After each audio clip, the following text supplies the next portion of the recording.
মায়ের মৃত্যুতে সাঞ্জু গভীরভাবে ভেঙে পড়ল। তার পিতা তাকে একদিন বলল, দেখো বাবা, এভাবে ভেঙে পড়লে হবে না, তোমাকে শহরে গিয়ে লেখাপড়া করতে হবে।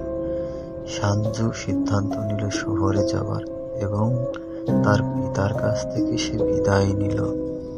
তার পিতা তাকে বিদায় দিল এবং বলল, দেখে শুনে থাকিস, মানুষের মতো মানুষ হয়ে তবেই কিন্তু দেশে ফিরবি, ঠিক আছে বাবা?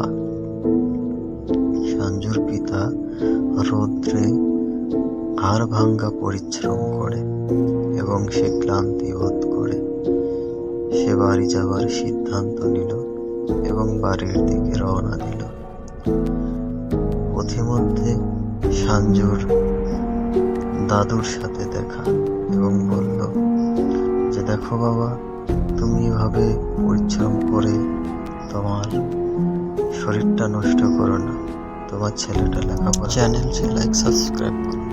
হঠাৎ সাঞ্জুর বাবা অসুস্থ হলো এবং সাঞ্জুকে বলল, দেখ বাবা, আমি তো খুবই অসুস্থ, তুই একবার এসে দেখে যা আমায়, তোকে না খুব দেখতে ইচ্ছে করছে। হঠাৎ করেই সাঞ্জুর পিতা মারা গেলেন। গ্রামবাসী এসে ভিড় করল। সবাই বলল, হাই হাই, এটা কি হলো? খবর শুনে সাঞ্জু ছুটে আসলো এবং সে কান্নায় ভেঙে পড়ল। এটা কি হলো, হায় রে নিয়ম! পিতামাতাকে সবাইকে হারিয়ে